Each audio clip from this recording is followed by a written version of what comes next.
In the previous video, we introduced the first third of the Greek alphabet, letters alpha through theta. Let's take a moment to practice these letters. Alpha, beta, gamma, delta, epsilon, zeta, eta, theta. Good. Now one more time. Alpha, beta, gamma, delta, epsilon, zeta, eta, theta. The next portion of the Greek alphabet we will examine should be easy to memorize for a native English speaker, as, with the exception of one English and one Greek letter, the flow of letters mirror that in the English alphabet. I, K, L, M, N, O, P. The next letter is one that will be easily recognizable for English speakers, iota or iota. As you may have guessed, iota is the equivalent of the English I. The symbols of these two letters look very similar. There is, however, slight difference in their pronunciation. Iota makes a sound that is akin to either a long E as in police, or a short I as in fit. It doesn't make a long I sound that the English letter does. Like iota, kappa also bears a near identical resemblance to its English counterpart, K. The sound is the same as the K in kiss. The capital symbol is pretty much the same as in English, and the lowercase looks like a smaller, slightly stylized version of the capital. Though its symbol looks different from what we are used to with the English L, lambda functions in the same way. It corresponds to the L as in my name, Luke. Recognizing this letter in the alphabet is easy given its proximity to kappa, the same as K and L in English. In the middle of a given text, though, one should not confuse this letter with delta, particularly as a capital. Where capital delta is a triangle, capital lambda is a triangle with no bottom, or an upside-down V. The lowercase of this letter looks like an upside-down Y, or an upside-down gamma. Mu and nu occupy the same proximity to each other as the English M and N. They are the same as their English counterparts in sound, M as in man and N as in no, respectively.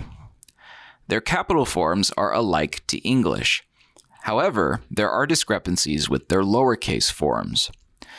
Depending on the style of handwriting, lowercase mu can appear as either a lowercase u or m with a line dropping into the subtext at the front. The lowercase nu can be easily mistaken for a V when first learning to read Greek, so specific attention to this letter should be paid.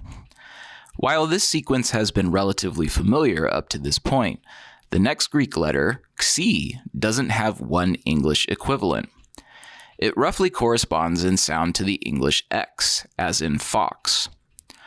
One could also think of it as the KS sound in books. Its form is unique, not bearing any resemblance to the English alphabet. The lowercase form looks somewhat like a lowercase zeta. The mistaken identity of one letter as the other is common to new readers of Greek. Again, depending on one's handwriting, it's possible that the capital form of xi could have a resemblance to a capital theta, both letters sharing the bow tie-like symbol in the middle in capital case. We get back into sequence with the English alphabet next with omicron. Just like how Greek has two letters that correspond to the English E, it also has two letters that correspond to the English O. Omicron is the first of these. It specifically mimics a short O sound, never a long O, though it's not uncommon for English speakers to conflate the sounds in vowel combinations. Its symbol is also identical to O in both capital and lower cases. The final letter we will examine in this video is one that you will be familiar with from your math classes, P or pi. Made obvious by its name, P equivocates to the English P. You will notice two of the most popular names from the New Testament begin with P: Petros, Peter, and Paulos, Paul. Though its form is different from anything in English, Most find this letter easy to remember for these reasons, as well as its proximity to Omicron, like O and P in English. In the next video, we will look at the final third of letters, Rho through Omega. For a further study of Greek, I recommend Greek 101, Learning an Ancient Language from the Great Courses, and Basics of Biblical Greek by Zondervan Academic. You will find both of these courses in the description.